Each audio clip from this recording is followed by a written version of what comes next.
We believe in equality. Competition for everyone. We will make it easy to compete, but hard to win. Because that's what every great sport should be. We want to level the playing field.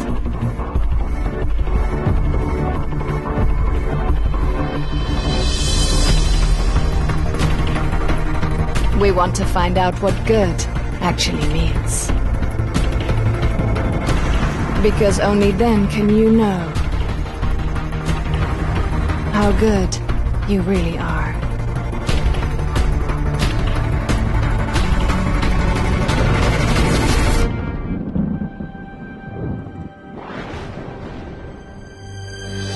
We believe in gaming. We believe in gamers. Join us.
The second panel will last until 1:30 local time, so that's 90 minutes for the next panel. And it is eSports and marketing, how brands find their target audience in eSports. We've got a fantastic panel for you on this one as well. So please welcome to the stage our first panel member is the Managing Director and founder of Fnatic, a hugely successful global eSports brand and team from Fnatic, is Sam Matthieu.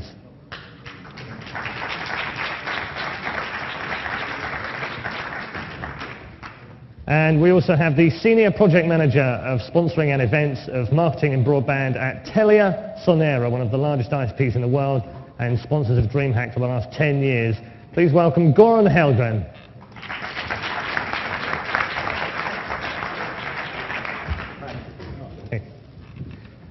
And the Global eSports Manager at Razer, a man who has a Bachelor of Science in Communication and Media, so he should be okay on this panel, Christopher Mitchell.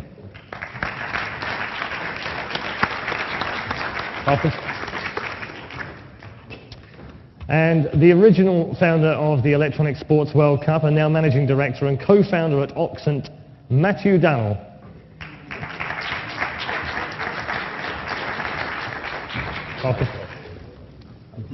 And our final panelist is a man that eSports will know very well. He's the Managing Director and founder of Team Dignitas, Michael O'Dell.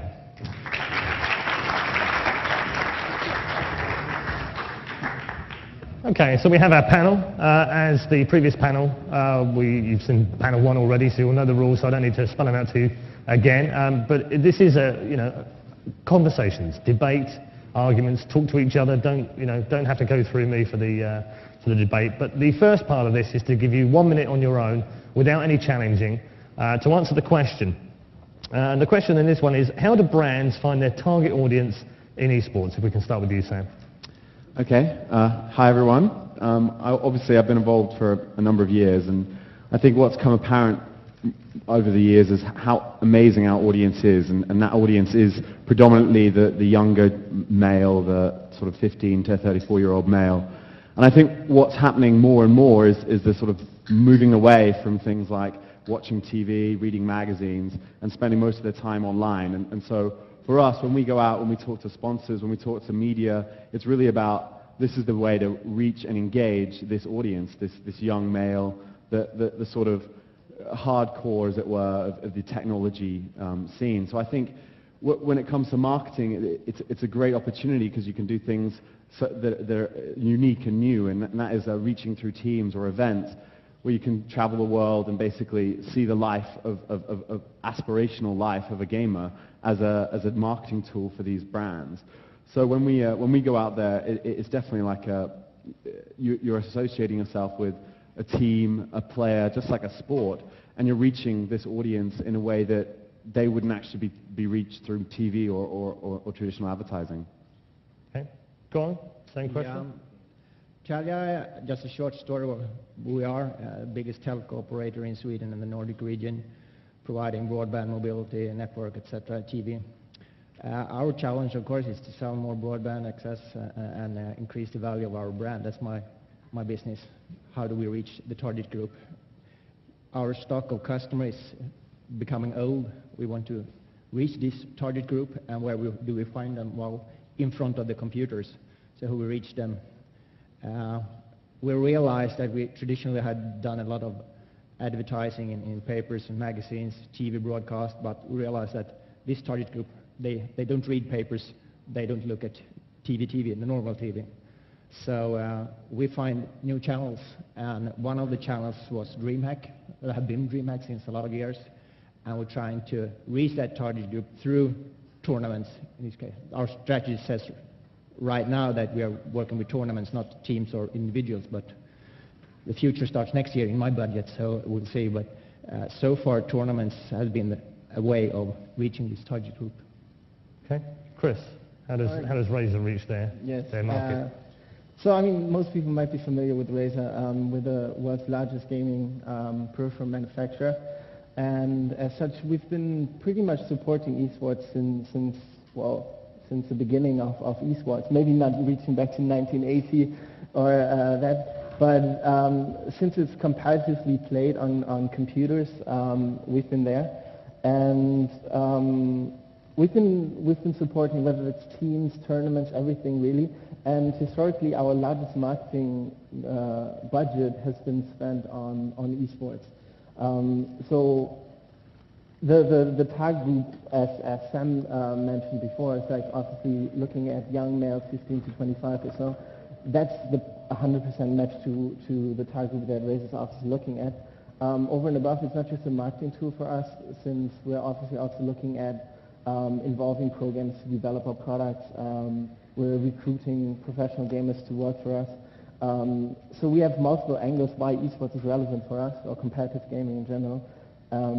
Yeah, and we've been doing that for a long time now. Okay, and Matthieu? Hi, so I'm part of the panel because I'm an eSport event producer with the Electronic Sports World Cup for 10 years now. And in my opinion, I think that eSports is about emotions a lot, and that's why brands are coming, because eSports is regroup a lot of values, and I think that we will talk about this today.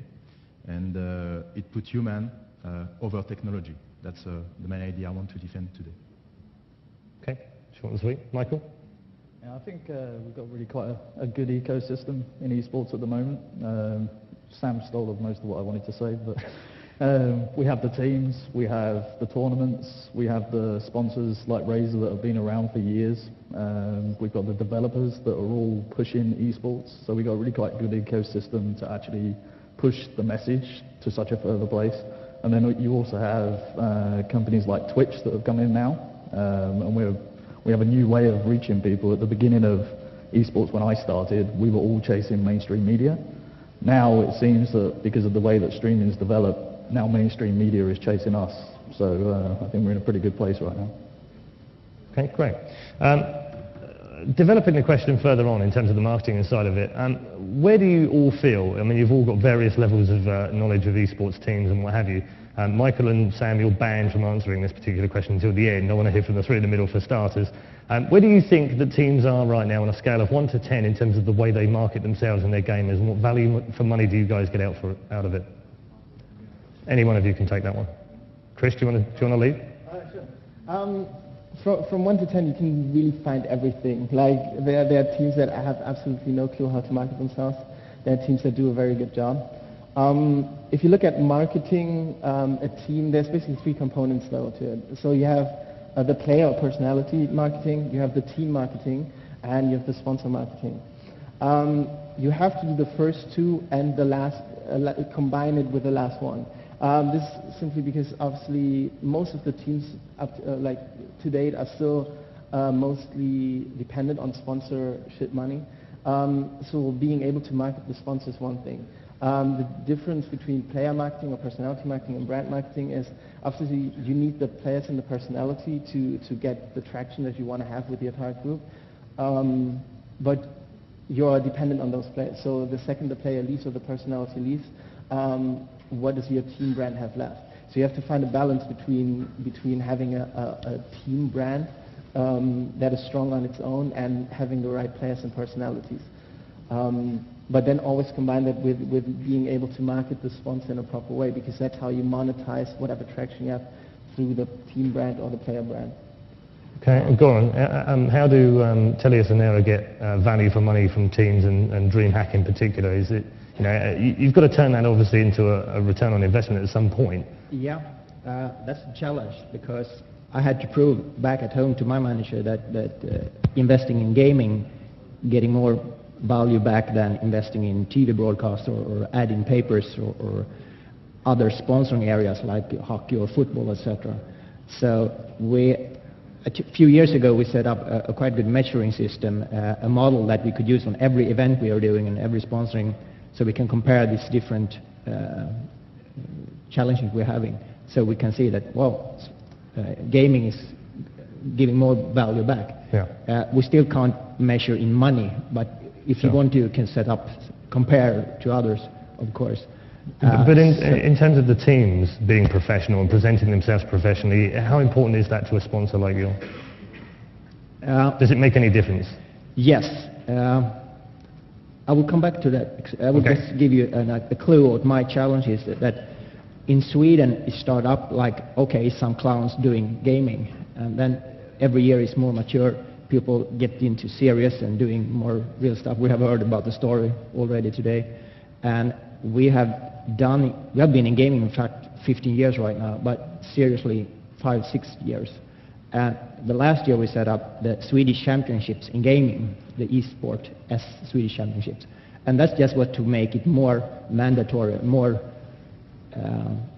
common for people to react. Well, Telia, the big governmental-owned telco, is going into esport, and we have a championship rig in Sweden.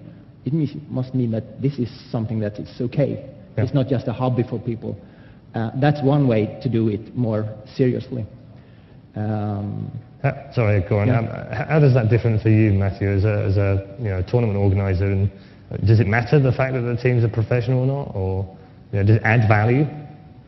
Yeah, I'm sorry, I didn't. In terms of what Gorän was saying, it's very different for him in terms of being a sponsor. But for you as a tournament organizer, how important is it for the players to be professional and present themselves, and the teams to market them properly? Yeah. We try with the Electronic Sports World Cup to start from the ground worldwide with a license organizer that qualified players. So we mix at the beginning a lot of different groups of people, but at the end of the Electronic Sports World Cup we have a lot of professional teams that are engaged in the tournament, if it was the question. So Okay, I mean, Gorän, carry on. I mean, you were speaking anyway. Considering we have this championship, so this eSport tournament, and also at DreamHack, we also see the importance of good teams, and they are professional also in behavior, the way of they treating sponsors, because if you pay them, you want something back, and we want our brand to be branded in a proper way, or the way we want to. And it means that if a team gets sponsored, they need to behave in a certain way. Okay, just coming back to the original question, out of 10, where would you rank teams right now, generally? Chris, where would you rank them out of 10, in terms of their own marketing of their players and the way that they market their teams? Well, the best teams, like whether you look at a Mouse Sports, an EG, a Team Liquid, Fnatic, Dignitas. Dignitas, not in my view. If you look at those teams, they know how to be professional. So, I mean, we're going back to what defines a professional team. And there it comes to how do you behave in public, how do you work with media, how much you cooperate with your sponsor, right? These are things that make a team relevant. And there are teams like the ones I just mentioned that do that very well. Sure, but in terms of a comparison, I suppose, is probably a sports team, because that's what we always come back to. How far away are these guys from hitting that kind of, maybe not the Manchester Uniteds of this world, but certainly big sports teams? Well, in that case, you're drawing a comparison to absolute mainstream sports, right? As in, because there's a lot of sports out there, whether that's like wakeboarding or like the non-mainstream sports, right? Where athletes are even further behind than esports. So, if we're looking at maybe soccer, something like that, then obviously the teams still have lots to catch up on. But the development that you see over the last couple of years is quite substantial. Like even within a year, you see a player going from that kid on the live stream who's cursing everyone to a role model for gamers that doesn't curse on the stream, that cooperates with this one, that puts a sponsor not first, but like very high in their priority and make sure that they deliver. They understand that winning, well, we say winning is everything. In terms of a sponsorship, winning is not everything. There are teams that don't necessarily, or players that don't necessarily win all the time, but by the way they engage with their fan base, that's how they create the value. And for us, like when I look at a sponsorship, I don't look at the achievements first. I look at the fan base first. Really? Okay.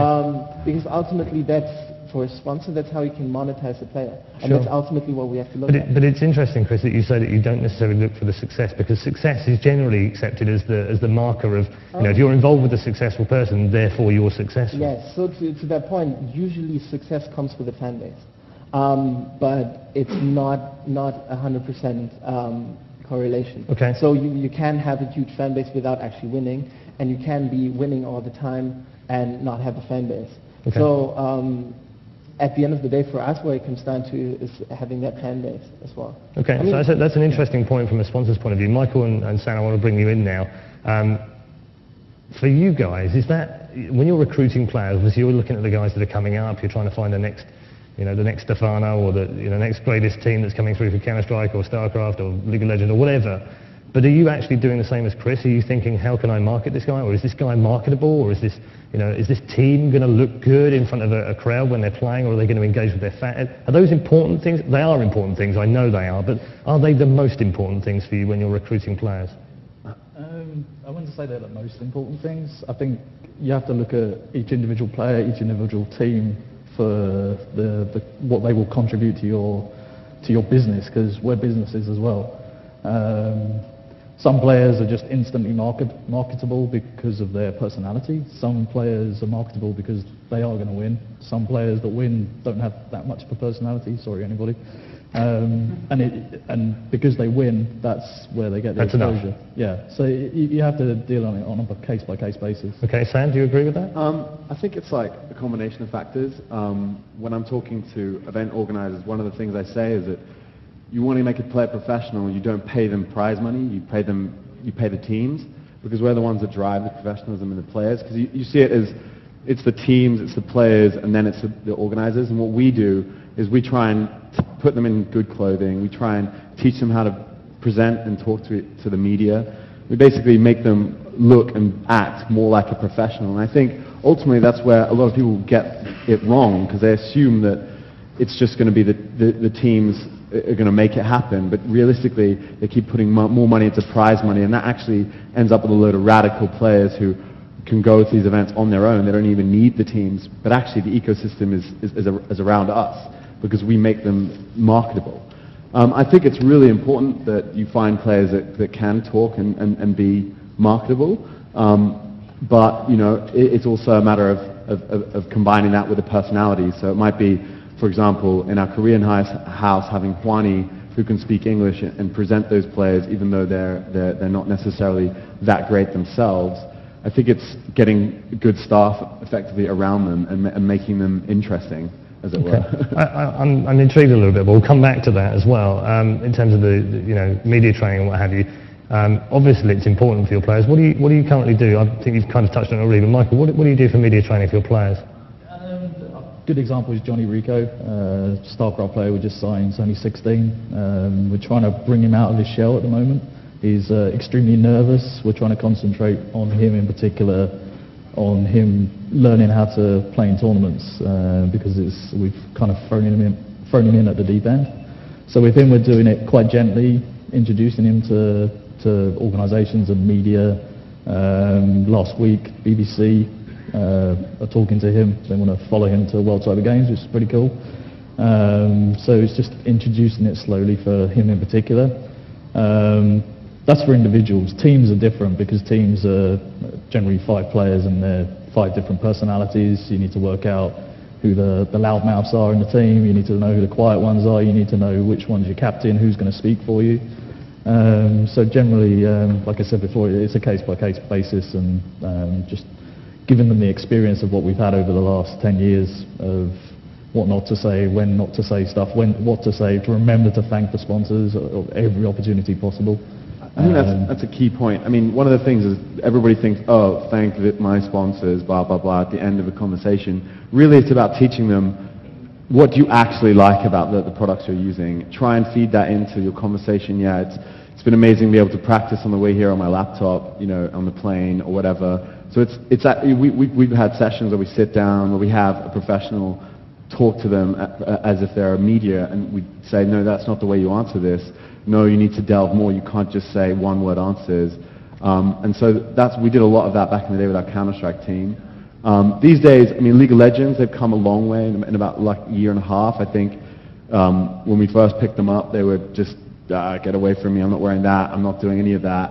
And now it's like they realize this is a job, and they need to we're going to pay them, and we're going to pay them to do things well. And that's, I think, what needs to happen, because the more players get paid and don't rely on prize money, the more professional they're going to be, because they're going to rely on that monthly income.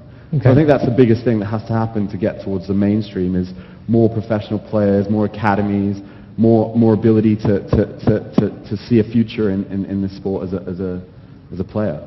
Okay. And in terms of media coverage and eSports media coverage and things that go wrong for your teams. How do you cope with that from a marketing point of view? Is it, obviously it's a consideration, you want to protect the brand, you want to protect the players. Michael, I'm not going to pick on you as such, but we had a conversation last night about your League of Legends teams making a mistake at an event, and you've dealt with that now, but talk us through that sort of mind process that goes on in terms of the marketing and the protection of the brand.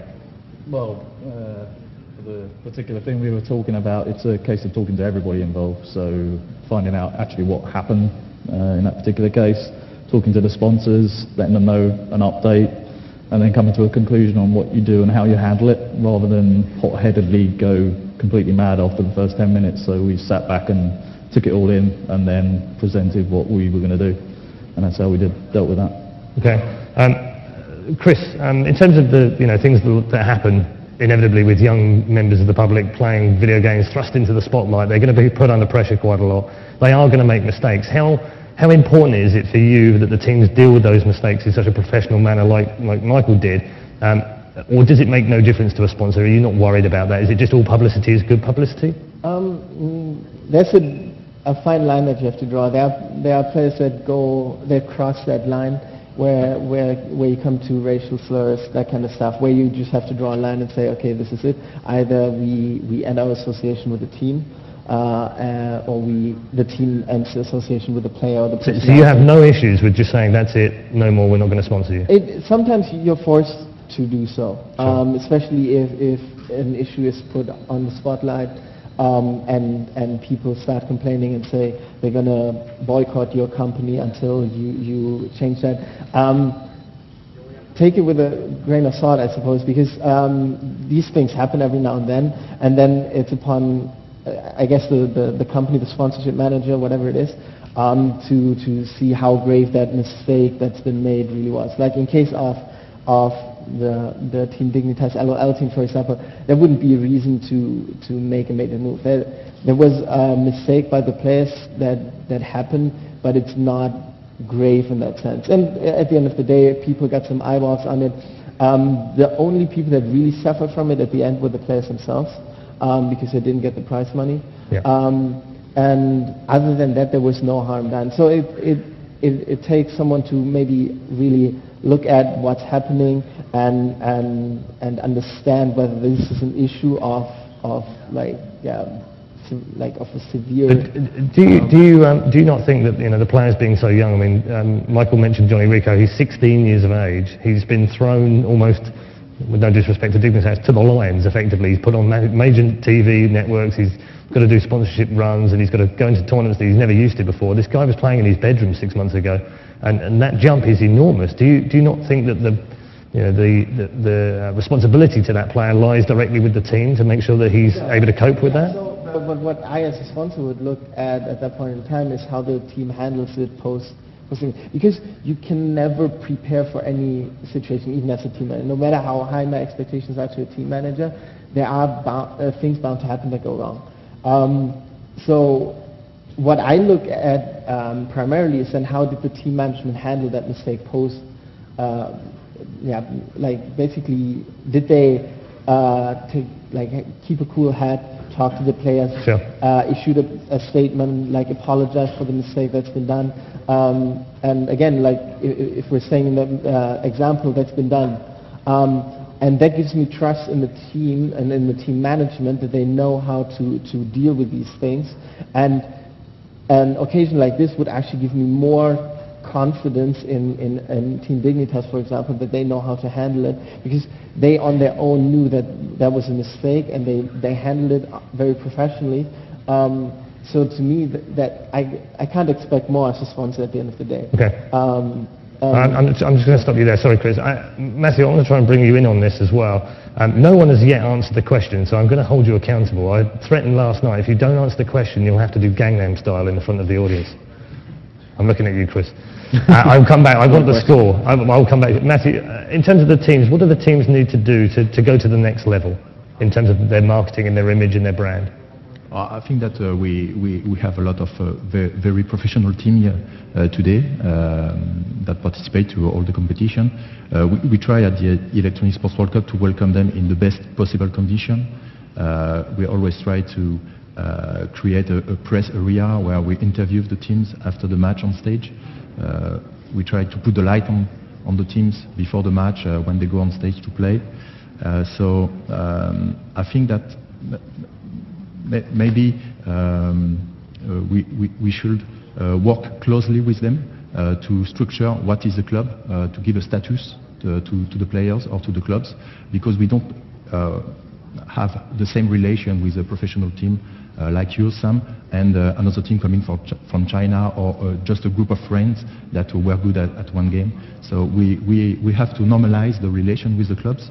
That might be the next step, I think. Okay, I mean, that's interesting. Do you all agree with that, by the way? Do you all agree with what Matthieu says? Do you feel like a collective responsibility to help other teams and players grow and come to the kind of levels that you're doing with in terms of media and what have you? Especially because at the moment in the world there are quite a few good professional teams, but there are not enough. So I feel it's partly my responsibility to help smaller teams get bigger. It's no good just having a few teams. Yeah. But how do you do that, Michael? Sorry? How do you do that? We generally interact, especially with the UK teams. I try and interact as much as I can with the other teams and help them out as much as I can. Obviously, I don't want to cut off my own piece of the pie, but I have to do that to a certain extent because you need competition. You need that excitement. You can't have the same people winning over and over again. It gets boring. You need the underdog to come through. Even Team Dignitas, when we started, we were the underdog team. Four Kings were the big UK team. And we wanted to be like them. They're still around, just that I hope they get bigger again, and I hope other teams in more areas, more countries get bigger as well. Okay, just coming back to the original question, out of 10, Chris, how well are these teams doing right now with their own marketing? If you put it out down of to my 10. head, okay, I'm going to go with like 7 to 8 or so. Okay, Gorän, what do you think out of 10? Yeah, the best teams, yes. Do I have voice? Yeah. The best teams, yes. But you can see the best teams, they are idols for the fans. And the fans want to be like them. It's like football. They set up their own team at home and start in their cellar. Yeah. So I would say that there is a scale from 8 down to 0. And I think that's part of this, the whole business of gaming, is the increasing stimulation of people doing it at home. Yeah. So, out I think of 10? we just see the roof right now, and there's a lot of things happen down under. And for a sponsor, sometimes could be very nice just to find these teams that are in level 2, 3, and follow them, and hope we can. That's interesting. So you're not you want to see this, the passion. You want to see people make mistake and repair and go forward, because you don't want the perfect one. Sure, but so you're actually not worried about sponsoring a team when they're smaller. You're necessarily talking about the big teams. You're happy to talk to the smaller teams as well and help them through? Definitely, because they don't, Telia maybe not sponsor a small team, but there are small companies sponsoring small teams locally, and I'm quite sure we will see local sponsoring. Razer are the same. They sponsor a whole wide range of different teams. We have a whole range of teams, really. Like, I mean, as what OD said earlier, like, it's important to make sure that small teams have the chance of actually growing to be someday able to compete with the larger teams. So a lot of times we approach small teams and help them to get that head start. It's actually one of the reasons why some teams approach us, saying like, hey, if you guys sponsor us, we're even willing to take cuts and not go in for a big sponsorship. So they sometimes undervalue themselves just to be able to associate it with us, and then that gives them a stepping stone to find other sponsors as well. Because other companies might go like, okay, Razer is a fairly large company that sponsors a team like that, then there must be something to it. So we do that a lot of times, and we approach small teams. When we started sponsoring CounterLogic Gaming, they were a very small team. Now they're one of the largest brands in League of Legends as a team. And there's one example of, like, a lot of times where we just scout for smaller teams and help them grow to the level that they are nowadays. Michael and Sam, I'm interested in your thought. How do you measure yourselves? If you consider that your two teams are amongst the premier teams in the world right now, where do you measure yourselves in terms of your marketing ability? I'd say about a 5 of where I want to be. Like, realistically, very honest, I mean, ultimately, you know, we've got guys that are just not as professional as we'd want them to be. And I think that's going to come. Like, obviously, I think we have, compared to the rest of the scene, I think nobody else is above a 5, so I'm comparing us as the same as the best. But I do think that as esports grows, that we're going to have, gamers that are actually more personal, more interesting on TV. I do think like people like Stefano are doing a great job because they are a bit different, a bit interesting. I think that's what needs to happen, is because ultimately we need to have like a TV show which is super interesting, which goes out on the mainstream media, which people can watch and be like, wow, these personalities are really amazing. Yeah, we're going to talk about mainstream media a bit more in one of the other panels, but Odie, do you disagree, agree? I agree, but I don't know if I could rate myself. From my point of view, once I get to a point where our team is self-sustainable, then we're a 10. So finding what we've been doing for the last 5 years is trying to find different revenue streams. So sponsorships, esports can't rely on anything but sponsorship. Sorry, got that wrong. Esports relies on sponsorship at the moment, so it also needs other revenue streams. So from team merchandise, which Sam's really good at as well, that's a big chunk of our income at the moment. That has knock-on effects. So with CLG, for example, we do their distribution for merchandise in Europe. So finding other revenue streams so I can pay the players, I can pay my staff, but not just pay them, actually have a real salary. That's our goal. So okay. When I get to that, I'm a 10. It's interesting, actually. There was a phrase given to me. There was a number of questions on the internet that I did pick up. One of which was, would it be fair to call esports marketing hit-and-run marketing, where teams will take whatever they can, knowing that they might not have them for more than a year? I mean, you've both had yearly sponsors. You've had longer-term sponsors as well. Is it hit-and-run marketing? It depends on what the goal is at the start of it. So companies like Razer, they know what they want and it's easy to deal with them. When you have new sponsors coming in that don't fully understand the scene, they need to be educated. Hopefully they do their research before they come in. Hit and run marketing, sometimes it happens, but I'm not a big fan of it. I'm more a fan of long, sustainable sponsorships. Of course, but some of the smaller teams to survive have to take short-term deals. Yeah, they have to, yeah. And they have to undervalue themselves just to get on the ladder. But to be honest, that's what we did when we started, and then you move your way up the ladder.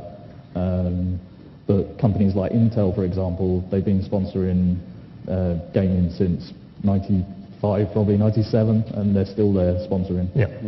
So it's a long-term investment. World Cyber Games, Samsung, it's a long-term investment. So hit and run, I'm not I think the only time it has hit and run marketing is when it's like, they think, okay, let's put some money into this new thing, but they don't actually think about what happens once they start sponsoring. And as a sponsor, I would recommend that if you were going to sponsor a team of 100,000, that you reserve 100,000 to activate that sponsorship deal. It's almost like, but they think if that's going to be the only cost, but actually, no, you need to take them to events, you need to go to expos, you need to make TV ads, you need to put those TV ads on DreamHack or ESL, because it's a combination. If you really want to reach the audience, you have to have the players, which the aspiring, the aspirational element, which is the players, and then you need to put them in front of the audience. So that means getting it onto DreamHack TV and having them promote your brand. So yeah, I think hit and run only happens when they didn't do their homework and they're not willing to invest in the actual activation of the sponsored deal. Okay, going back to something Michael picked up already, Matthieu, I'd like to pick you for this one. Do you agree that esports needs to find sponsors outside of the technology realm? And if so, where do we find them from? Yeah, I think it's necessary. That's why we want to reach a greater audience. For example, we produce the event inside a big expo. That is a mainstream expo. We have some. It's the Paris Game Week. We have Nintendo, for example, that organize show in the expo. So we try to work with bank, for example, in the past, BNP Paribas, which is a big bank. They know that the video game market is huge, and that today everybody between 12 and 30 is playing video games. But esports is still a niche inside this great audience. So we have to create the link between the fans and the content, and that's what we are trying to do with the event we produce. Okay, Gorän, Telia, I guess, are probably one of those hybrid companies who are, technology-based. They're an ISP, a broadband provider, a server provider, but they're not directly a tournament company or a host and what have you. You sit between the two, and if so, do you think it's important for your brand to have other mainstream brands involved in video gaming? Definitely. We have been a technology company a lot of years, but trying to get into the service business, to have the world-class services in our company. But we need more company to come in as a sponsor. It's good for us. And I also want to add that what you said, that 1 to 1 is minimum. I would say 1 to 3 when you say about sponsoring activation. If you put $1 in, you want 3 for activation, because you don't want signs. Everybody in Sweden already know Telia. We don't. Sure. We want the storytelling. We want the media production. We want the PR. It means that you have to work a lot before and after and behind. So just the log on the T-shirt is very low value. It's everything around, and then you come into teams, personality, etc. But I welcome more sponsor, and I think the target group and people. I think it's a question of learning, because I try a lot in my company to train and educate my colleagues what gaming is, what the target is, what they do, what they like, etc. To say this is an important target group. We want to address them, and I think this lack of knowledge is why we don't have more sponsors. So it's just a question of time. You think it's just a general education of other people? And then you're back that we need more coverage in media. Okay, and Chris, you guys are very firmly at the centre of esports in terms of, they're your core audience. So if other big sponsors come in, Red Bull have done gaming now, and Virgin are talking of gaming, and there are some other very big sponsors coming into it. Does that marginalise you guys, or does that help your brand? No, I don't think that marginalizes in any way. I mean, it's important to help grow the industry further at the end of the day. Companies like owned and Twitch actually help doing that, because while mainstream companies like non-endemic sponsors in that sense are not necessarily interested in sponsoring teams or events itself, they are already investing in this industry through their ad buys. Traditionally, a lot of these companies are more traditional in their approach to marketing, that they prefer just media buys, like they buy banners on whether it's owned or Twitch nowadays. Those are already the forward-thinking companies outside of out of the technology belt, but it's a stepping stone again between just TV ads and then going all the way to just team sponsoring or event sponsoring. So they in some way get familiarized with the industry that we're in. And okay, so going back to your question whether I think that marginalizes us or it helps, I think it helps us. We are actually working on the side with getting on. Okay, so we're working with these companies like Red Bull, some other companies where we're trying to get them to invest into esports and bring gaming into a more mainstream and lifestyle kind of audience, because ultimately it enlarges our target audience as well. It helps us grow the industry, professionalize the industry. The more money is on the line, the better teams behave in that sense, the higher the expectations are. There are sponsoring experts coming from other industries that bring their knowledge and their expertise to the industry. So all these things, at the end of the day, help grow gaming as a legitimate sport, which is, of course, what we want to do, since at the end of the day, gaming is how we make our money as well. Yeah, indeed. Okay, so that's a good point to just take a very quick pause. Remind you, if you're watching this at home, or wherever you're watching actually in the world right now on Twitch, don't forget to get involved on Twitter. You can ask questions to the panel. We'll pick out a number of them via Twitter. It's the hashtag is #VEC, or you can just @ my name and we'll pick it up here and we'll ask the best ones to this particular panel. We've got 20 minutes or so of this panel left, so there's a chance we'll get some questions through, fire them off.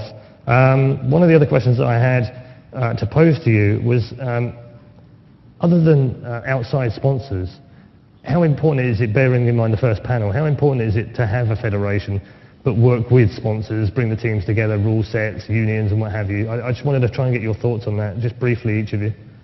Sam?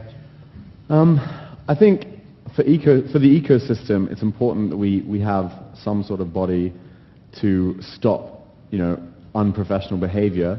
I don't think it's going to help necessarily bring in any of the mainstream sponsors like Coca-Cola.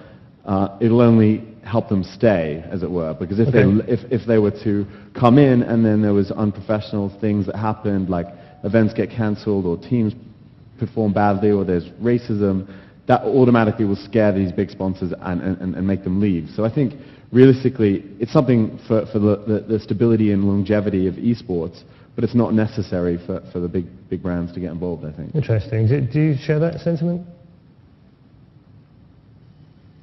Yeah, a little bit. I want to go back to what I started with this session about we need to legalize it, more credibility. It means that if we can put a structure on our tournaments, on what we're doing, especially the e-sport, it's easier for me as handling the sponsoring in Telia to convince my manager that this is something really happening. It's not just internally some hobby. Yeah, and does that mean that then you believe that maybe governments need to get involved and we need to be with governments for the big sponsors then to go, oh, it's okay, it's government controlled, it's government run, or it's got government backing? I would say a coordination.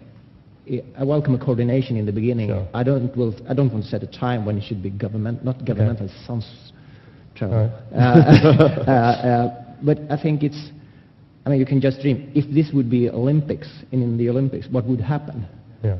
I haven't thought enough about what will happen.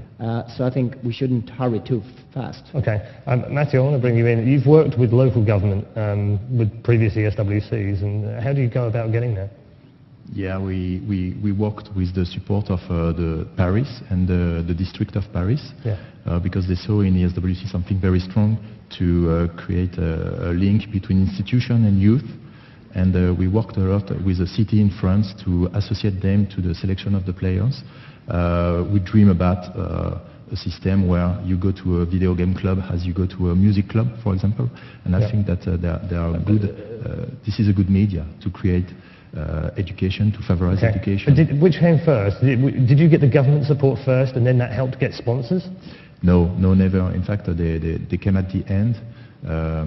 It all starts with the power of one big sponsor. In my history, we had a great relation with NVIDIA during years, and it was like the first locomotive of all the sponsorship behind. So, and I don't think we have to base the esports on public money. No. I think that we have to sustain the economy of esports with another system, and what Twitch and Owned are building is great, because this is a real revenue based on the audience reached by esports. But to go to the question of the governing body, I think it has to start from the players, because you think it has to come from the players? Yeah, from the players, because we need a system that regulates the assignment of rights in all of this economy based on the audience and on ads on the audience. Okay, so, I don't disagree with you in terms of the players need some form of union for support, for contract negotiation, what have you. But do you not think that because of the industry, the way that we are, it's a very young demographic of players? Do they necessarily know at 16, 17, 18 what the power of a union is, or even how to form that? Does it need one of us old guys to go and start a union for them? I don't know. We have to start. I don't know. But you think that the power should come from the players? Okay, it's interesting. Michael? Yeah, I agree exactly with that. The teams need to... But that doesn't worry you as a team owner? You don't think the players having more power... I'm a bit of a dreamer. In my world, everybody's happy and smiling, and I'm looking long-term at what we're doing.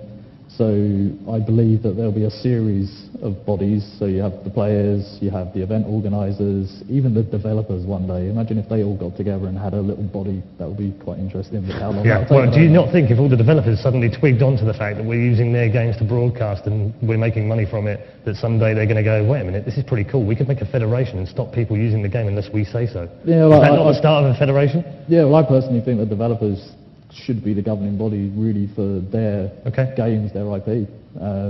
But down the food chain, in the UK, for example, one thing that we've just joined is UKI. UKI is the UK Interactive Entertainment Industry, and we're now a full member of that.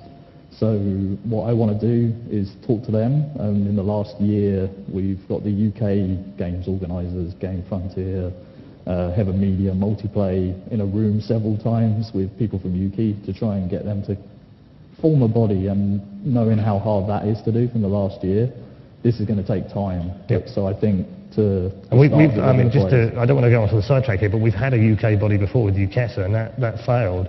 But Yeah. it is still aligned with the IESF, which doesn't seem to have any teeth. So Yeah. is there too many fragmented attempts at doing this? Do we not just need someone to come in the forward? past, yeah, there's been lots of fragmented attempts. UKI's a different body. UKI's an official body which has access to government. It's an independent Okay. body that acts on behalf of all the developers and all the Right. the industry in the UK. So Okay, well, I'll stop you there, but we'll keep an eye on that closely. I just want to bring Chris back in. He hasn't had his say yet on this particular subject. So how do you feel about it? Do we need a governing body to bring the big sponsors in? I don't think for sponsors necessarily. I think it might be relevant more for teams than anything else.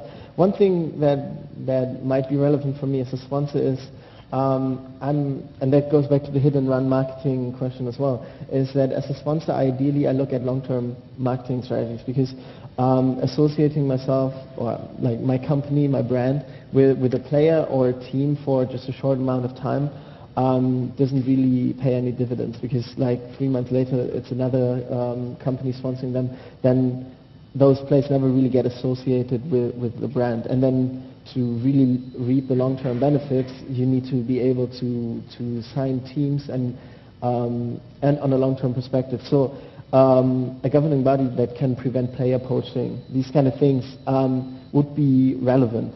But there's no immediate need for me as a sponsor to have a governing body overseeing the teams.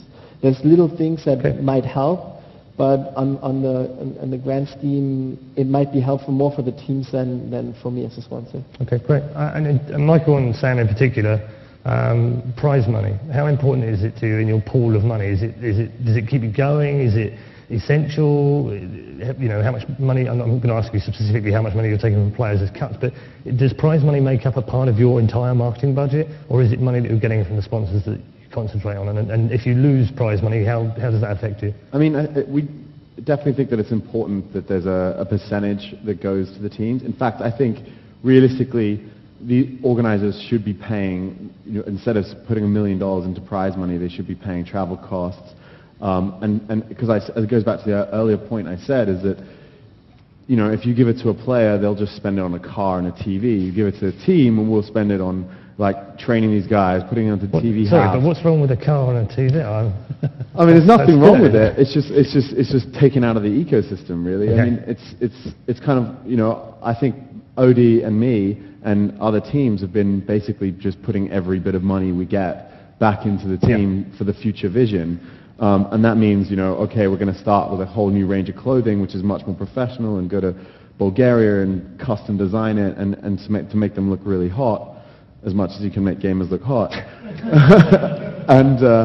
But yeah, and that's kind of like, that's why I think it's really important that prize money it's not all about prize money, and if it is, you know, you can say, oh, it's $1 million, but we're giving the teams 20% of that for travel costs and accommodation.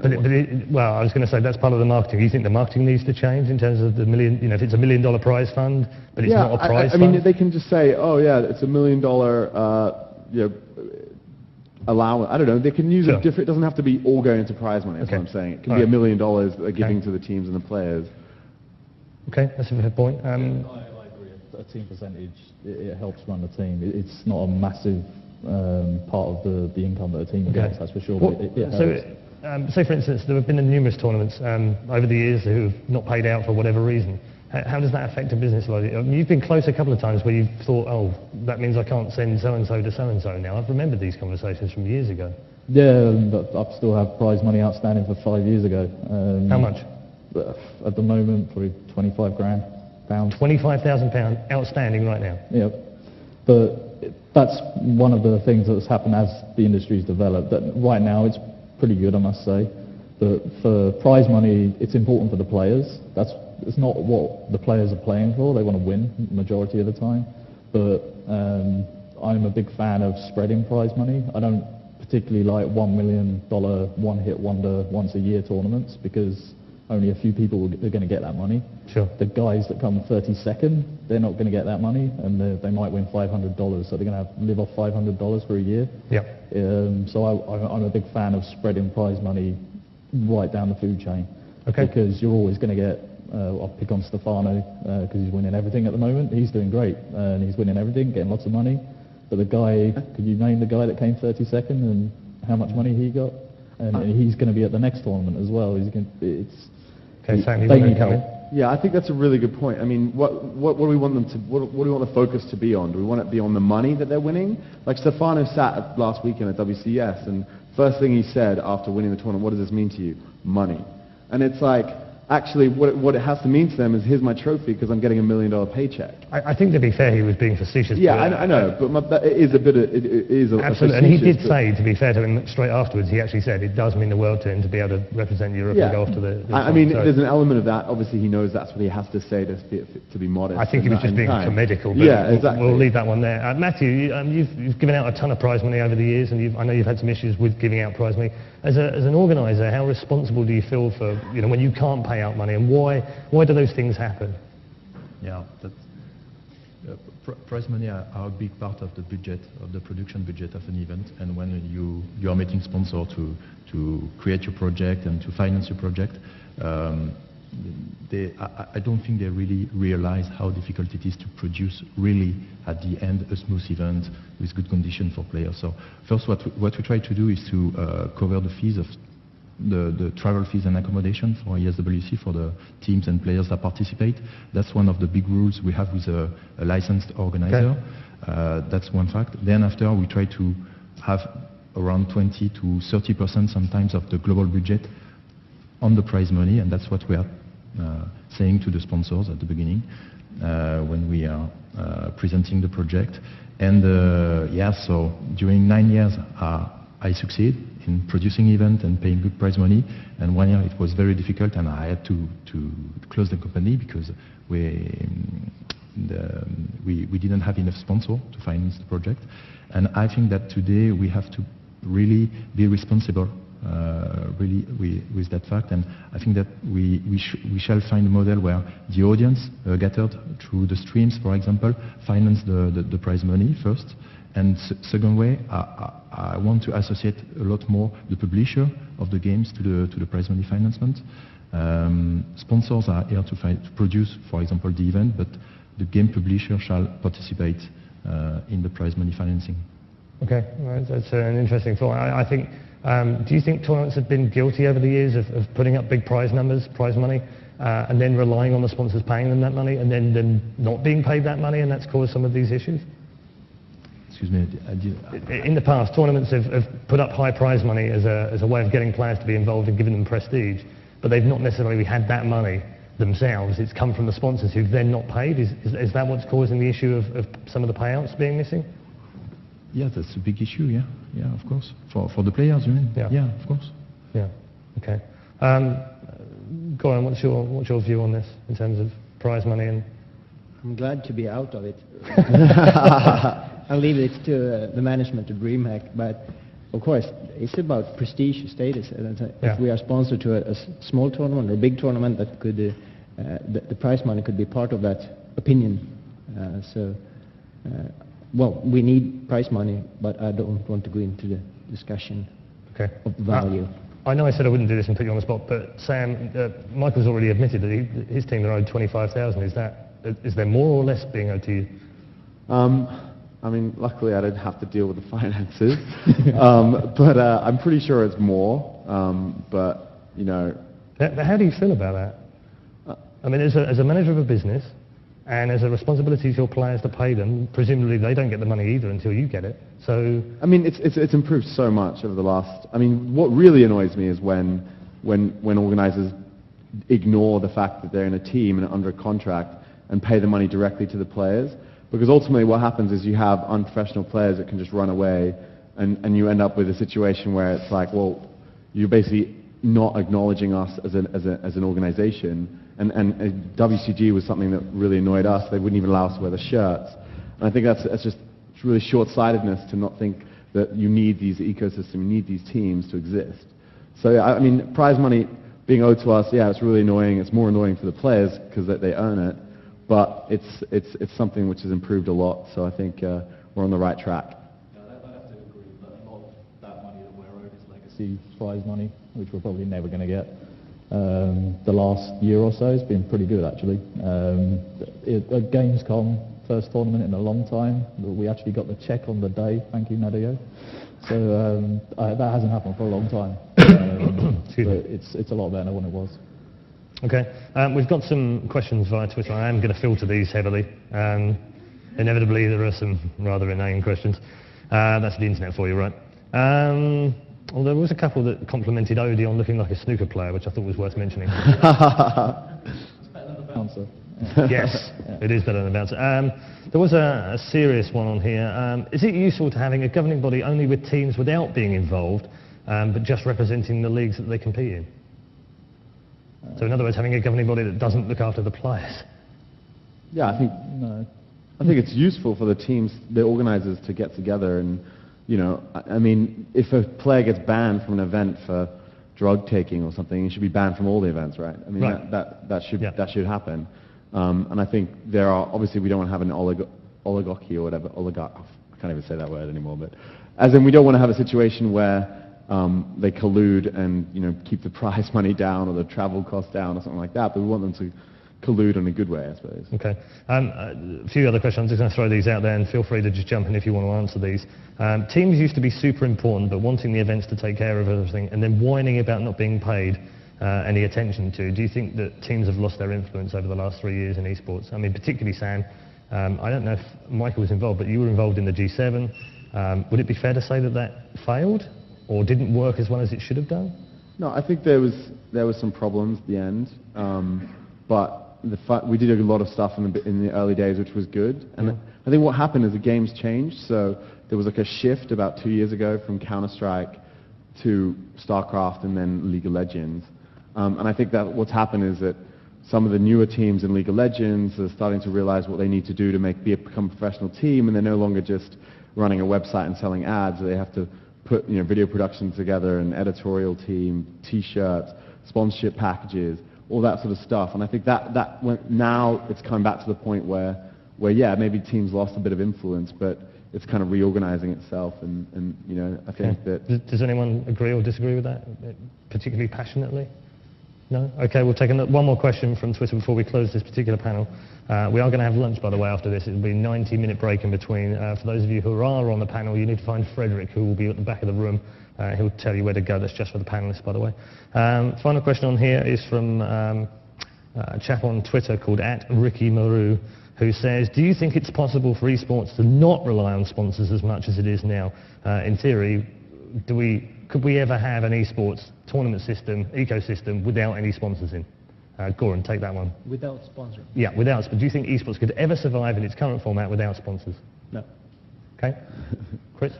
Yeah. I mean, you're going to say no as well, surely. There are ways for a team to supplement their revenue streams in other methods, but it's not going to be absolutely independent from sponsors. I mean, even like monetizing website traffic or stream traffic or whatnot is ultimately a form of sponsoring. It's finding a company that pays for the exposure you give them. So, yeah, I definitely say no. Okay, how about you, Matthieu? Do you think esports could ever survive without sponsors? No, we just have to look at traditional sports economy. So sponsoring is half of the economy, and then you have the rights generated by the TV, and so no, it's we need that. We need that relation with the brands, and we need the value that is created by the relation. So it's very important. Every sponsor that comes into esports, if it's from a sponsoring a tournament or sponsoring a team or sponsoring an individual player, it has knock-on effects to everybody else. So no, we need the sponsors. Okay. Ladies and gentlemen, our second panel.